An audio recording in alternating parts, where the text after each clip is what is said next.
I've been creating content for brands for, which is about 20 years. And he said, well, you should mention that because that's a long time. People won't believe you.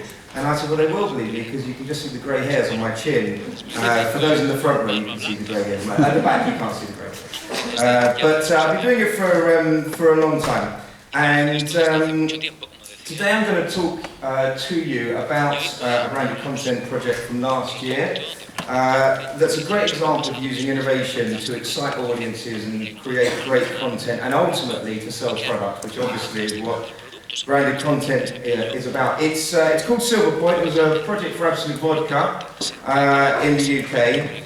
I'll explain the project to you, and then I'll explain what I think it tells us about branded content. But before I get to that, I just wanted to explain 3 insights about us that I think will help you to understand how we did what we did and why we did what we did. So, the first insight about us is the phrase an audience business. We are a content agency, but we like to describe ourselves as an audience business. Why? Because we believe everything we do is about maintaining, retaining and building audiences for the people that we work for. And I use the word audiences very intentionally as opposed to consumers. Now, it's our belief that if you think about people as consumers, then you're trying to sell something to them. If you think about them as audiences, then you're trying to entertain them or educate them or inform them. And obviously this is at the heart of what content is. And even though content is marketing, it's not the same as traditional advertising. I know everyone here knows that. And the same rules don't apply to it. So the idea of thinking about audiences and not consumers is a journey that we actually still find many clients have to go on. I'm sure everyone here who works on content has had that experience where the client says to you, it's a brilliant idea, but can you get my product in the film or can you show the car? It's like, well, that's not what content's about. So thinking about audiences is the first point. The second thing for us that's very important is that our journey has been to go from broadcasters to brands. So the background of our company is that we've been making radio and TV for the BBC and for Sky and for the other big broadcasters for over 20 years. And that's relevant because obviously it's that experience that brands now want in terms of reaching audiences with compelling content. And after all, in terms of creating great content, this is what broadcasters do every day of the week. They're fantastic at it. They've been doing it for many, many years. And it's that brands and marketeers are now trying to harness. So some of our retained clients include people like Topman and Swarovski and The Economist and Penguin Random House. And it's that experience of creating content for the world's biggest broadcasters that has meant brands have come to us so that they can connect with us. And it's that thinking about audiences, not consumers, that has ensured we're constantly trying to come up with compelling ideas. So the third and final point about our approach is something we like to call super serving. Now, what does that mean? Super serving audiences we talk about a lot. We believe that if the audience wins, the brand wins. It's an approach that we framed in this word super serving, that if the audience wins, the brand wins. And that means creating content that's so strong that the audiences choose to engage with it. They choose to listen or to watch or to play with the content that's being created. Now obviously that's a big difference from traditional advertising that actually, if you think really about advertising, it aims to get in the way of the thing you're trying to consume. It's trying to get in the way. And what we're trying to do is not be in the way. We want audiences to choose us. And we believe that if the content is strong enough, then it will raise awareness or loyalty or purchase, or maybe all three for the brand, depending of course on what the strategy of the campaign is. And you'll see that this idea of super serving, this idea of making something so strong that audiences have to choose it, runs through the work I'm going to show you now in terms of Silverpoint. So, what was Silverpoint? Well, let's start at the beginning. Absolute Vodka were launching a special edition of their bottle. They constantly, throughout the year, they bring out different versions of the bottle. And they were bringing out an Andy Warhol edition. They have, certainly in the UK, Absolute Vodka have a history of associating with art and artists, and they wanted to revisit this history. And the reason they wanted to do this was to help re-establish themselves as a cool vodka brand. They wanted to target very cool Londoners who were tastemakers, people whose opinions count with their friends and with their peer groups, and who can obviously influence purchase. Now, Absolute's marketing budgets are a lot smaller than their rivals, and especially Smirnoff, which is obviously a very, very large vodka brand. Absolute have smaller budgets to play with, so they needed to do something that would really make a great impression on this group. And I think that budget is really crucial to their approach because it gave them an appetite for risk that I don't think they would have necessarily had if they'd have had a large amount of money to play with. So their brief to us was help them make Absolute famous amongst this tastemaker group. Now they put us together with a theatre company called Punch Drunk. Punch Drunk aren't any ordinary theatre company. In fact, Punch Drunk do not do theatre in places like this, in theatres. Punch Drunk create experiences where the actors are amongst you and where you're not sure who's an actor and who's a real person. They create really fantastic shows, and if you've been to New York and seen a show there that's been running for a number of years now called Sleep No More, that is Punch Drunk. So they're an incredible group of creatives. They really understand storytelling, but I think what's really interesting is they understand how to take audiences out of their comfort zone. So with them we came up with the concept of creating a game that would take over your life and start to merge gameplay, so play on your tablet or on your phone, with the real world. A game where you really couldn't be quite sure what was real life and what was the game, and a game that merges the digital world and the real world. So how did it work? So Silver Point is actually the style of a bunch of drawings that Andy Warhol did. Actually, let me just go back to this previous slide. Because I'll show you. Yeah. So this hand is an Andy Warhol drawing, and this style of drawing is called Silver Point. And so the game used a whole bunch of drawings that Andy Warhol had done, and they were used as the sort of style guide for the game. And the game is actually about a girl called Chloe. And you can't quite read that, but it says something like Chloe lived at home with her mother. The game's about this girl called Chloe, and she gets addicted to playing a game, and she's gone missing. That's basically the story of the game. You know, as I explain how it all works, I think you'll understand a little bit more about it. So the game starts with a very simple match 3 game where you just have to match up the different planets on your phone. It's a very typical mobile phone game. You go on the London Underground every day of the week, you see everybody playing their games to kill the journey time. And so it's a very simple game, but very addictive. And as you play, you get points. And as you get points, you start to unlock bits of the story about Chloe. So as you play, bits of the story come up, and I'm sorry you can't quite read what that says, but little bits of narrative like this, cards that tell you a little bit about the story come up. And again, this is the card I think that says Chloe lived at home with her mother. So as you play, you learn a little bit more about Chloe all the time. And then, as you continue to play, we start to ask you for personal details, like your phone number and your name, and this is where it starts to get interesting. So this is actually asking, I think, for you to input the name. And once we could find out personal details about you, then we could start to do some very interesting things, because we had a team of social media producers who could look online and track you down and find out what you were doing. Look at your Twitter feed, look at your Facebook page, look at your LinkedIn, and obviously in these days it's very easy to find out a lot of information very quickly about players.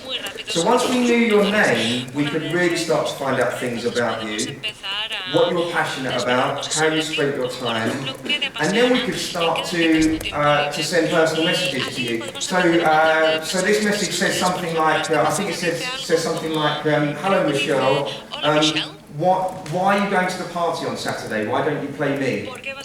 Now you can imagine, as a player, when your phone suddenly says this message to you, this is a bit of a shock.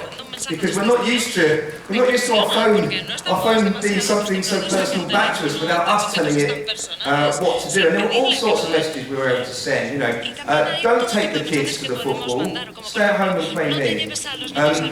Ignore the wife. We know she's getting on your nerves. Play me. All these messages. And lots and lots of messages, a big social media team that was sending out these messages all the time to the players. And to be honest, you only have to send 1 or 2 of these messages to a player for it to have the impact. So it's not like we have to send 10, 20, 30 messages. 1 or 2 messages to each player, very personal messages, that would really sort of freak them out a little bit and get them excited. And then as you advance in the game, things get even more creepy, because you learn that Chloe was invited, she got addicted to this game, you're getting addicted to a game, and then you learn that she was invited to go to an event, which is what this slide is. It's an invitation to an event. And sure enough, as you carry on playing, you get an invite on your phone to come to an event at a bar. So it seems like your world and Chloe's world are starting to sort of merge and come together. And this is the invitation you get, and if you scroll down, there were 20, 30 different bars in London that you could go to, and you just selected which one you were going to attend. And then, of course, because you've got your phone number, we can then continue to send you personal messages. So we can send you text messages on your phone, SMSs. So things like, are you coming tonight? I need to see you. So you'd be at work and just get a message, are you coming tonight? I need to see you. And then once you get to the bar, this is where the bit from Punch Drunk begins. You get to the bar, and then real people, actors, start to interact with you to carry on the story of Chloe. So it's a pretty freaky experience, because you don't know who in the bar is normal, who's playing the game, and who's an actor, who's there to act the story for you. So people are coming up and doing strange things and telling you bits of information, and it's a very strange experience. And then along with that, we also use ID beacons. So we could send messages as you came to the bar. We could send messages again to your phone because you're within close proximity of the bar. So we could send messages like, I knew you'd come. Wow, okay, this is freaky. And throughout the evening, we then add more clues to what happened to Chloe and the story behind that. And of course, importantly for Absolute, this is a voucher. So once you're in the bar, we can send a voucher to your phone, and you can then go up to the bar and have a free drink and sample Absolute vodka as well. Now, in fact, for many of our sort of Uber players, the players who played a lot, they didn't just come out of their house once. They came out of their house 3 times to go to different things happening around London, which when you think a piece of content is causing them to do that, they're so heavily engaged that they've left their home 3 times.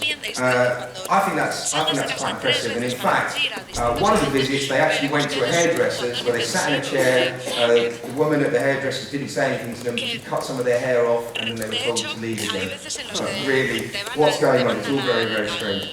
And the game finishes by inviting you to a meeting point in the middle of London, and you're just standing in the square, and a stranger comes up to you and just puts a phone number into your hand. You call the number, and then messages on the phone tell you where to go, and you end up going to an underground bunker, and people put hoods on your face, and eventually you find out what happened to Chloe. I'm not going to tell you what happened to Chloe, but you find out the end of the story. Now, as you can imagine, for a game that starts on the phone and ends like that, that's a pretty amazing and unusual experience. And for the Ultimate players, they actually got a bottle of Absolute vodka sent to their house as well. So Nicole Shapiro here says, what a lovely colourful surprise on a dull Tuesday afternoon. Thank you, Absolute, for my silver point bottle. So in terms of results, now remember, we were targeting very, very hard to reach numbers, really cool numbers. So this isn't about big numbers, this is about the influence those numbers can exert. 20,000 Londoners downloaded the game, which is what Absolute were aiming for. But interestingly, that immediately put it into Apple's top 10 for adventure games. So obviously for a brand, again, that's really priceless that their branding is in the App Store. 13,000 of those 20,000 played the game for 5 hours or more. Now, if you know anything about gaming, that's a very long time. That truly means people are very engaged and are really playing very heavily. 2,500 of those people came out of their homes to the event to find out what had happened eventually. And you only got the invite to the event if you played long enough and you were really engaged in the game enough. And those 2,500 people sampled 5,000 absolute cocktails, which, by the way, is the maximum number that absolute could accommodate. So they didn't expect to get as many people as this coming out to the bars. Now, we obviously measured and surveyed players after the campaign, and this is obviously I suppose the really important bit, because 60% of people said they'd recommend Absolute to a friend. 60% of the people who played said they'd recommend Absolute to a friend. And after this activity, Absolute became the #1 brand for pubs and bars to buy. The bottle itself, which you can just see there, sold out within 6 weeks when Absolute had planned that it would be 3 months. That's normally how long it takes them to sell their stuff with different bottles. So it sold out in 6 weeks. So, you remember at the start I talked about audiences and not consumers, and creating a mindset that seeks to entertain and engage people whilst achieving objectives for the brand. Well, Absolute achieved this, and hopefully you can read some of these, but tweets like from his David Top Joad, a haunting, invigorating, amazing finale, shaking, stirred. Absolute UK, I want to give you to last almost forever. The next one down, Absolute UK, Silver Point done, absolutely thrilling, brilliant finale. Now you can imagine, obviously for a brand, that is really, really priceless. If you have audiences who are evangelising about you, that's something really exciting for a brand. And remember, we were aiming to make the brand famous amongst a really hard-to-reach group of young Londoners who are super cool. So the fact that they were evangelising about Absolute like that is really important. And of course, however much they're tweeting and sending messages on social media, you can be sure that for every tweet, there'd be 20 friends they would have told about the experience and would have told about the brand itself, and that was the exact aim of the campaign, of course. So you remember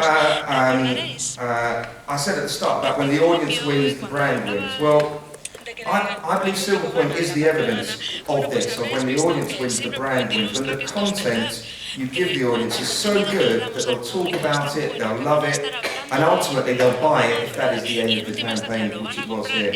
I think if you think about your favourite TV shows, Game of Thrones, or Breaking Bad, or for me, The Wire, which is the greatest television ever made, if you're a fan, you talk about it non-stop. My wife gets really fed up with me talking about The Wire, because I love it, and I want to, every time I meet someone who hasn't, in fact last night, I talked with Javier, I said, have you seen The Wire? And he said, no, I said, you've got to watch it. It's the greatest TV ever made. I tell everybody about The Wire, and this was the same impact here. People who played were telling all their friends about Absolute, and I think if you make great content, we actually use content in a way to define ourselves. It defines our personality and who we are. It's a sign of recommendation. So really, I think actually this project is not about tech or even innovation. I think it's about the fact that we understood this audience and what would excite them. Now, that's the same skills that allow us to make great TV and radio shows for the BBC. The skills that we do for them are the same skills that allow us to make great, compelling content for this audience. For very cool Londoners, it was something they've never experienced. A game that merges the real world and the digital world where no one's quite sure what's real or not. A game where the phone starts to speak back to you and seems to know what you're doing in everyday life. A game where you're not quite sure of the people around you, who is real, who's an actor, who's in the game, who's not in on the game. We understood that the way to make Absolute famous was create a content experience that could even impress people who are really used to accessing the best content all the time. So, I just want to finish with 5 sort of wider content lessons I think you can draw from this project. The first one is, be as best as the best. So whether you're a brand who are making video, podcasts, social media, content or games, I think the same rules apply. The audience don't care who's paying for it. The audience don't care who's paying for it. What they care about is it good? Will it entertain them? Will it get them talking? Will it do something for them? And in this case, was it strong enough to give them an experience like they've never had before? And that means that whatever you're making for marketing purposes has to be as good as the stuff made by the best content people in the world. Netflix, the BBC, EA Games, the Serial podcast. These are the people who've been making great content for decades and decades. These are the people who understand how to engage audiences. And so I think they're the benchmark for standout content. And in fact, I actually think we shouldn't really talk about our work as branded content, because in a way it sort of demeans us. You don't hear TV producers talking about broadcaster content. They just talk about content. And if we're going to make stuff as good as the broadcasters, we should just be talking about content. We shouldn't be saying it's branded content. It doesn't matter. It's just good content. This is what I think the audiences compare us to when they're consuming branded content. And that means this is the level that brands have to reach. And of course, 30-second adverts compete against other adverts and the TV break for attention, but content competes against everything that is out there. So that means it's got to grab the audience's attention, and I think that's a key learning from this project. It's asking the audience to make a choice to, in this case, play the game, but obviously it may be to watch a video or consume some really good social media or some of the other projects that we've seen today. With great content, we're asking the audience to make a choice to actively consume. And unlike traditional adverts, which is just there, and as I said earlier, actually in the way of the video radio show on newspaper articles that the audience are trying to enjoy. So my second point is, this is not advertising. I hope that doesn't upset anyone. Don't let, if you're a client here today, don't let your agency tell you they know how to make great content just because they make beautiful advertising. And don't be an ad agency who pretends you know this space if you don't. The art of telling a story in 30 seconds or with a beautiful image is very, very different compared to doing it as a game or a series of online videos. So content is marketing, but I don't believe it's advertising in its traditional sense, though it obviously has similar objectives. It requires different storytelling skills, different production processes, and definitely a different sign-off process than I think the client is normally used to. The third point is reward the audience. Brands that understand their audience and give them content of value, give the audience something, will be rewarded back. Now, we've seen this obviously with some of the famous cases like Red Bull and Apple and people like MasterCard, and in this case obviously Absolute, and it's something as an agency we see over and over again. Reward the audience. Now this project produced a sense of love and evangelism from the people who played it. They tweeted their thanks to Absolute, they told Absolute how brilliant they were, they talked about it, they told their friends about Absolute, they told their friends to go and buy the game, download the game, buy the bottle, come in a bar, choose Absolute. They really, really loved it. Content gives an incredible opportunity for brands to create a strong bond between the brand and the audience in a way that I think is very rarely achieved by a traditional advertising campaign. And it's not too strong to say that the people who played Silver Point couldn't stop talking about it. For a brand, that sense of warmth and love is priceless. I think it's the stuff that clients really, really dream of. Fourth, I know it's said a lot, creativity is about risk-taking. And we've all heard this lots, and we hear creatives say it all the time. Clients say, oh yeah, I want to take risks. But I think here is true evidence of risk-taking. It's impossible to be truly creative without taking some risks. And Absolute were willing to do that. That idea of merging a game with the real world, that's proper risk-taking. They were willing to gamble their entire marketing budget. They weren't doing any other activity in this period, so they were willing to spend all their money on a project where we couldn't guarantee to them that there would be results. There were no numbers, there were no media plans that could give them the comfort, and I think that was quite important. TV spots and banner ads and radio ads, they're guaranteed ideas, obviously because of their intrusiveness and the media plans behind them, but content has to work harder to get the audience's attention. So creativity becomes a more important way of standing out. I'm on my last point now. So finally, entertain, educate and inform. Now the BBC's mission statement is this. The BBC say this, entertain, educate and inform. And I think that's a great message for producers of branded content, and this is what makes it different from traditional advertising. At its best, branded content will do one of these things, entertain, educate or inform, whilst also representing the brand. So, content competes against everything. That means don't treat it as advertising, reward the audience, take creative risks, and aim to entertain. So finally, double finally, I'm moving over here in case he comes to grab it. What's the lesson for us all? So I believe it's this. In a world where broadcasters want to behave like brands, and brands want to be broadcasters, there's an opportunity like never before for brands to create a new relationship with their audience. There's an opportunity for brands who very often have budgets far in excess of many broadcasters to place themselves at the heart of the relationship with the audience. In the past, only a few brands have done, like Apple or Red Bull. For this to happen, many clients and their agencies need a complete change of mindset, or maybe a change of agency. But the opportunity is there, and Silver Point is a great example of when it works and works well. So thank you, good luck with your projects, and remember, great content. If you make great content, not only does the audience win, the brand wins as well. Thank you very much.